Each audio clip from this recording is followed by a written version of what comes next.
you know, in everybody's life, there is people that we can get frustrated with. And so it's having a plan ahead of time, especially if it's like a coworker or something, that you know that you're going to regularly come in contact with, or your partner, or your kids, that you're regularly going to come into contact with and probably going to be in that situation. So you've already got your bag of tools. You know what you're going to do to create that space and have more control over what you say or do, rather than just reacting and regretting it. Yeah. You know, boundaries don't, it's not about being selfish, and it's not about, you know, going to war with someone. You know, you don't have to have a fight with someone to assert a boundary. You just need to say what it is and stick to it, you know? Exactly. You know, if something isn't feeling right, if something doesn't feel in alignment anymore, if you don't want to go to that function or that party or that family event, just say no.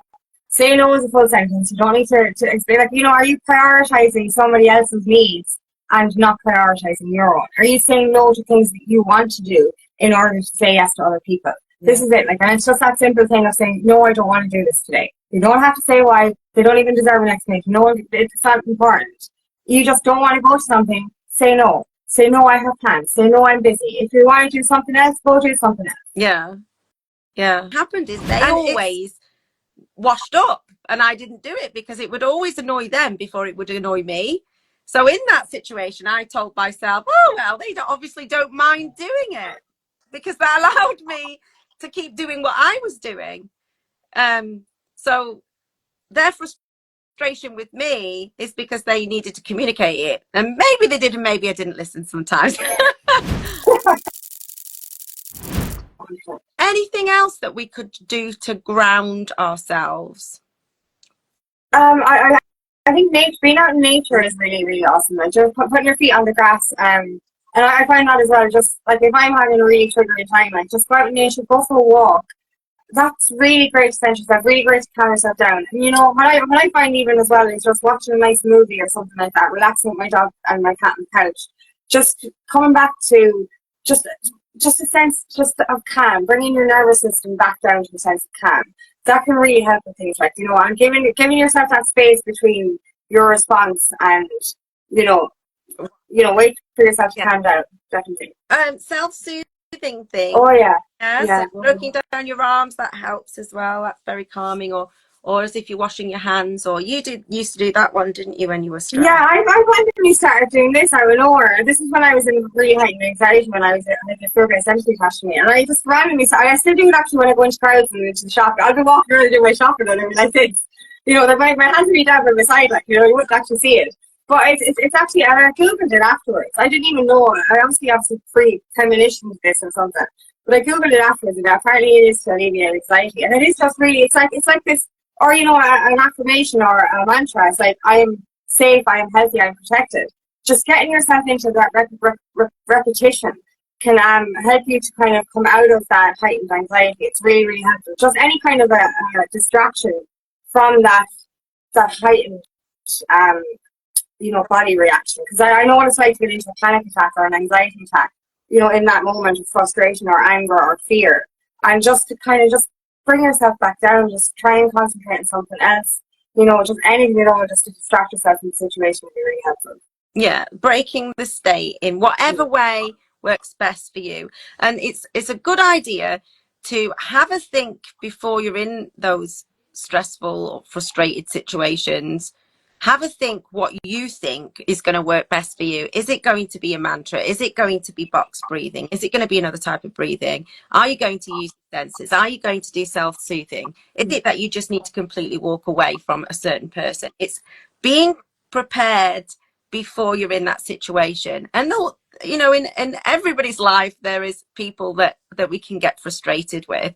And so it's having a plan ahead of time, especially if it's like a coworker or something, that you know that you're going to regularly come in contact with, or your partner, or your kids, that you're regularly going to come into contact with and probably going to be in that situation. So you've already got your bag of tools. You know what you're going to do to create that space and have more control over what you say or do, rather than just reacting and regretting it, Yeah. then probably making it worse. And that's as you said there, like being aware of what you say or do. A lot of times we say things before we even think. And this is where self-awareness comes in. We can end up hurting someone's feelings because we're literally saying something out of context, really, because we're just angry and frustrated. Take a minute, take that pause, say the words, I think about it. You know, just take those few minutes and actually do think about how you're going to express yourself. Because, you know, it's very important to express yourself, but it's very important how you express yourself. So giving yourself that little bit of time to respond rather than react is just so important. So self-awareness is so important when it comes to how you communicate. Yeah, and looking at long-term, doing deeper work on your triggers and things. And if you're new to it, it really is sitting down and having an honest look at yourself about how many people you are frustrated with, you know. It might be that it's just one person who you get very frustrated with. For some people, it might be that you get frustrated with a lot of people, but it's low-level frustration. You know, I'm just annoyed by everybody being inconsiderate to me, you know. And so whichever one that is, it's sitting down and having a think about it and writing down what it is that they're doing. And I think if it's a lot of people, even if it's one person actually, but if it's a lot of people, you really need to have a think about, do I have boundaries? Is it because a boundary is being crossed? And is my boundary clear? Do I even know what my boundary is? I think it's fair to say that a lot of people don't really even know what their boundary is. A lot. If it's, you know, certain things like I wouldn't be touched here or whatever, but on a day-to-day, you know, how I expect it to be treated by other people, you might know what you expect, how other people to expect you to treat you, or you might not. But if you've got lots of frustration with other people, they probably don't know that. You've probably not communicated it very well or at all. Yeah. You know, I used to have lots of secret boundaries that I just didn't communicate to people. And actually, in some areas of my life, I didn't really have, you know, like boundaries on my time. I would be accessible to whoever in any crisis, you know, any time of the day. I'd drop everything and I'd go and help somebody else. And that, you know, that's a on the face value looks like a good thing to do. It's a nice thing to do anyway. But it's not kind, because kindness doesn't involve throwing yourself under the bus. You've got to have an awareness of how much time you need for your needs and how much you have to spare for others. Exactly. And You can't abandon or self-sacrifice.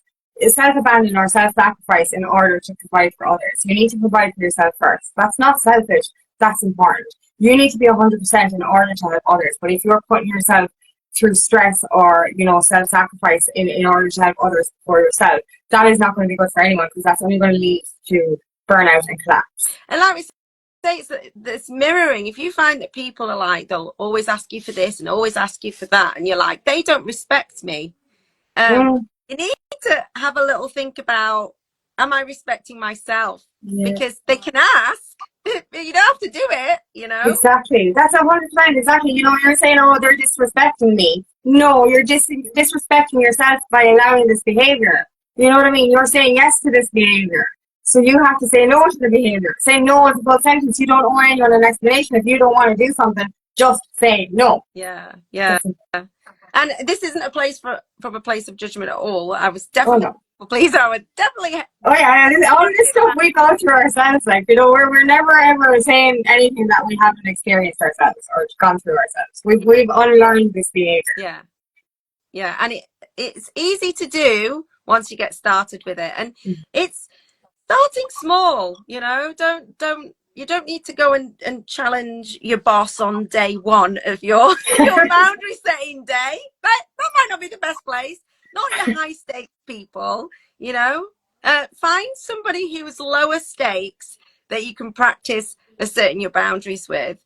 And when you do that, and you might get pushback, But when you survive the pushback and you hold strong and nothing bad happened, and in actual fact, it might free you up a bit more time, or you might feel a bit more empowered, then you get those positive experiences to build you up to maybe challenge those, the higher stakes people in your life that perhaps you're not setting boundaries with. Boundaries don't, it's not about being selfish, and it's not about going to war with someone. You don't have to have a fight with someone to assert a boundary. You just need to say what it is and stick to it. Exactly. If something isn't feeling right and something doesn't feel in alignment anymore, if you don't want to go to that function or that party or that family event, just say no. Say no is a full sentence. You don't need to explain. Are you prioritizing somebody else's needs and not prioritizing your own? Are you saying no to things that you want to do in order to say yes to other people? This is it. And it's just that simple thing of saying, no, I don't want to do this today. You don't have to say why. They don't even deserve an explanation. No, it's not important. You just don't want to go to something, say no. Say no, I have plans. Say no, I'm busy. If you want to do something else, go do something else. Yeah.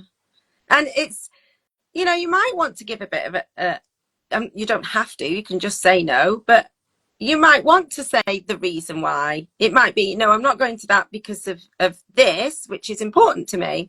But if you get pushback, what is important is that you shrink it to just no. In the first instance, if you want to, you don't have to. In the first instance, if you want to, give the reason. Just don't apologize for it. I used to do this. I'd be like, no, sorry, I can't go to that because I'm seeing my mum this weekend, or I'm looking after my kids, or I'm taking my kids. And it's like, what am I apologizing for there? Am I sorry that I'm just going to spend time with my mum or my kids? No. So you don't need to apologize. You can say, I won't be going to that because I've got this on this weekend. And that's fine to say. But if there is pushback, and be careful, because pushback doesn't necessarily, when we say pushback, it doesn't necessarily mean that they're going to be horrible. Sometimes there might be, oh, come on, it won't be the same without you there. It can come across as nice. We need you. You're great. It can be complimentary, the pushback. But if you get any pushback, you just need to say no. Yeah. Yeah. You reminded me of like when I started drink, like, you know what I mean? It's like, oh, come on, have one. It's like, I said no, like, it's like, why aren't you drinking now? You're on antibiotics and you're pregnant. It's like, oh my God, can I not just not want to drink alcohol? Why are you disrespecting my values just because, the norm is to drink alcohol? It's not the norm anymore. The norm is to be sober. Go sober. Yeah. It's a funny one, alcohol. It's so culturally driven into us that. Especially in Ireland, for us, like, it was like, I used to say, I was born in Ireland, I'm born a drinker, like, no, thank you, I'll never touch alcohol again. Yeah, but it's quite nice to see that the next generations are, certainly my generation, it was like, even before you're 18, that's what you do. Drinking at 15, yeah. And every weekend you go out and party, and that's what you do, Like, I remember when I was supervising in the factory, I was just like, it was an 18-year-old there, he's Brazilian, and, they were like, they have a different kind of culture, but like, he was like, he didn't drink, and, I spent 3 days like this. 3 days it took me to ask him the question, what do you do instead?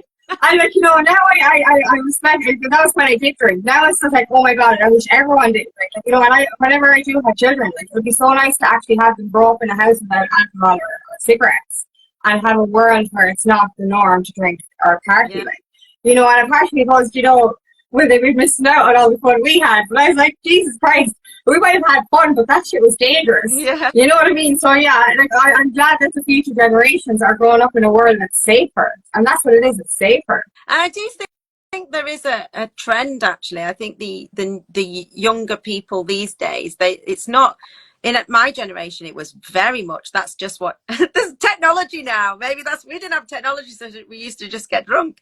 But yeah, and it's nice, to see that shift, that it's not so expected, I don't think, of the next generation, which is really good. And seeing people talking about it, You know, because when somebody didn't drink, you assumed it's because they were an alcoholic. And it's because Yeah. they can't drink because they're, you know, they'll one sniff of alcohol and they'll fall down that rabbit hole. And it was the not drinking, being someone who doesn't drink, was kind of perceived, and I used to perceive people like that as, ooh, they've obviously used to have a problem with it, you know, almost like a negative thing that somebody's sober, which seems craziness when you think about it, like how that it can be so ingrained that we poison ourselves, you know. Yeah, And and that's it. I great what it is poison, you know. And don't get me wrong, you know, I didn't have self-switch, and I probably did drink a bit too much. But you know, that wasn't the reason I gave it up. no, no. The reason I gave it up because I discovered it lowers human consciousness and just disconnects us from our soul, and that it was created to make us depressed, to make us make bad decisions, to inhibit, you know, lower our inhibitions and all that. And you know, I wanted to control my brain again. And that's the reason I stopped drinking. And now I'm in control of my brain. That's the reason I will never touch a drink again, because I will never put poison back into my body. Because when you realize it is actually poison, and your hangover is proof of that, you know what I mean? And that's the reason I'm not going to drink again. Not because I had a problem, but because I realized it is a problem for your own mind and your own body and your own soul. Well, it's the same. I used to do that thing, you know, where, oh, it's Friday, I'll get myself a bottle of wine as a treat. And as a single parent with two kids, I was like, this is not a treat, you know. It just makes tomorrow harder. And so that's why I stopped drinking. I was just like, I'm not enjoying this. It's just making it harder the next day to do all the things that I need to do. Like what? But yeah, like it would ruin our Christmas dinners and everything. Like ruin family dinners, ruin weddings, because you'd be dying, you'd be pre-drinking the day before, and you'd be dying the whole day of the wedding, or dying the day of your holiday. All this kind of stuff, like dying the day of Christmas, couldn't eat for dinner.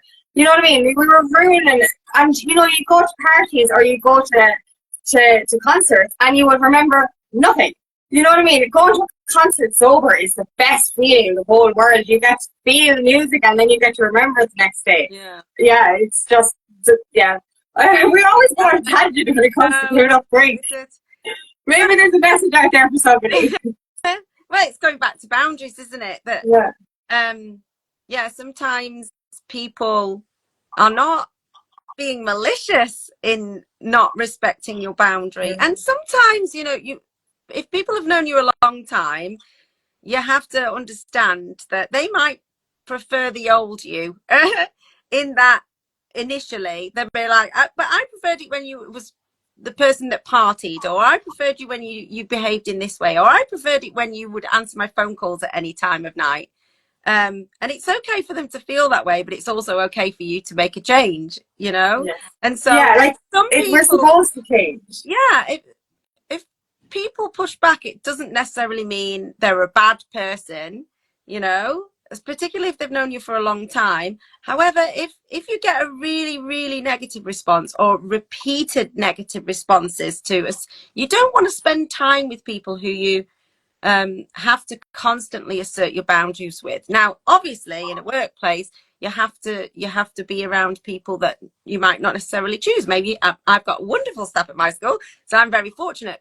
But you might be in a workplace where you perhaps don't get on with a lot of people, or that there might be toxic people, or there might be people that don't respect your boundaries. So with sometimes in life, we might have to keep asserting our boundary, but your inner circle shouldn't be those people. You know, you've got to make sure that your inner circle, the people you spend the most time with, are not people that you're going to have to keep asserting that boundary with. So in your example, when you had your friends and you all used to go out drinking together, you made the decision that you didn't want to drink anymore. You assert your boundary, and they don't listen, and they're not being horrible about it, really. Well, some of them weren't they? Were being a bit rude about it, but they're wanting to encourage you to stay in the cave with them and keep drinking with them. You know, it's not done maliciously. It's done because it's because they're afraid to follow suit, and they're like, I don't want to give up alcohol. Why are you giving up alcohol? Why do I need to give up alcohol now? And it's like, you do you. But that was the thing. Like, one of my birthdays, you know, I decided to go over to friends, and like, you know, I drank one glass of Prosecco, but she actually bought me a bottle of Prosecco as a gift.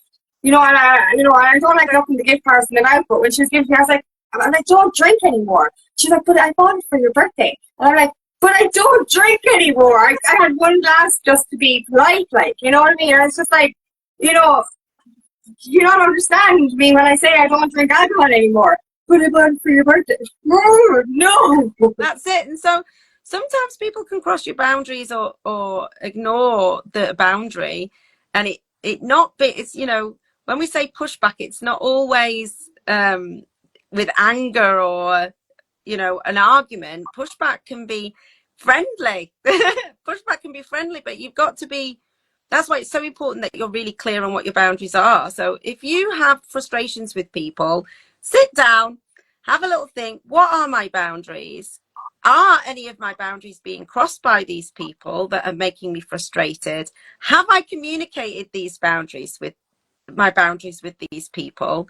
And you'll probably find that you haven't, or if you have, you've not held them firm. So you might say, I don't know, I'm not going to cover your playground duty for you. So, and I'm only going to do my portion from now on. I've been kind and I've covered you a few times, but now I'm only going to do my own because that's my responsibility.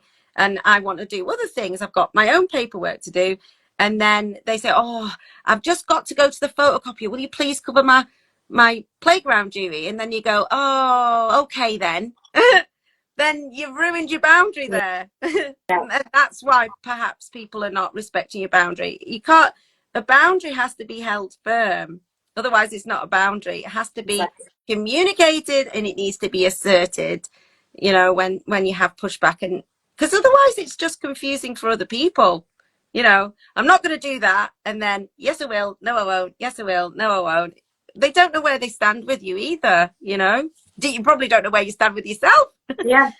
Yeah. So that can cause frustration. Boundaries is a big one for frustration. And sometimes we don't realize it's because we haven't really, we're not sticking up for ourselves.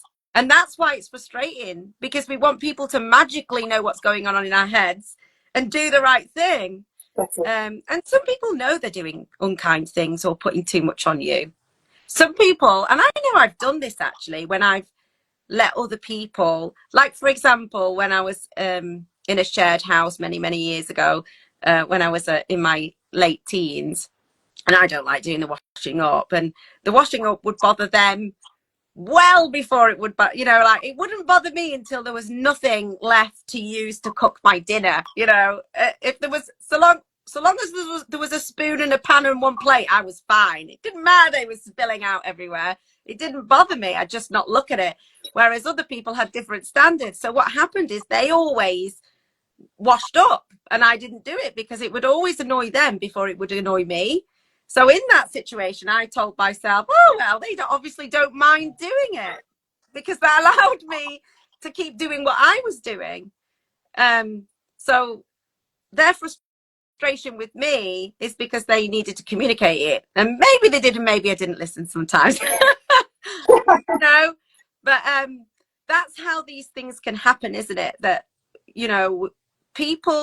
sometimes people can use you or not be fair because it's a comfortable place for them, and they're not necessarily doing it maliciously. They're just not really thinking about your perspective, and that's why we have to communicate our perspective on things. This isn't okay. I don't like doing this. I would like you to help me. Exactly. Yeah. Definitely. So to finish, if you are frustrated with other people, these are 5 things that you should think about. Okay. So firstly, is it one person? Is it lots of people? Is it the same thing or is it multiple things? Write it down. Yeah. Is it because it is crossing my 2? Is it because these people frustrate me because it's crossing my boundary? And have I communicated my boundary? Do I know what my boundary is? Have I asserted my boundary? And that little spiral. Think about your boundaries. 3, is it that I'm in a situation and I get frustrated in the moment and I'm going away thinking about it. Okay. So, or am I reacting in a way or behaving in a way that is making the situation worse?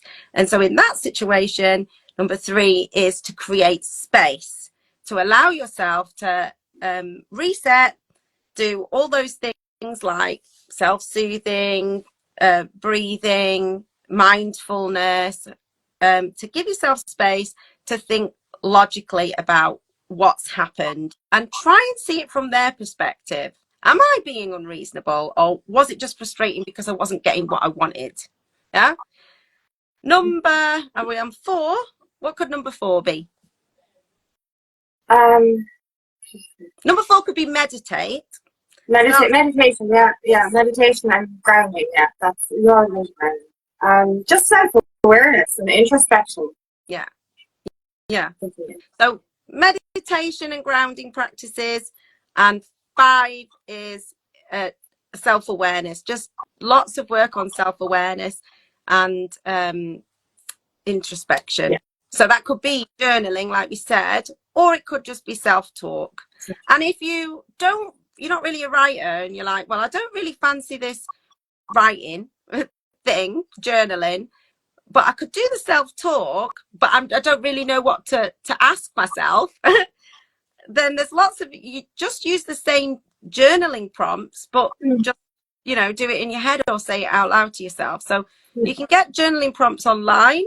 Just Google it, and you can get them related to whatever. So if you want some journaling prompts around frustration, I haven't checked, but I imagine that if you type that into Google, it'll give you some prompts. Yeah. Or get a coach, because they're really helping. Yeah. Right. It is. Oh gosh, it's 10 past. Oh, very good. And I could have kept talking.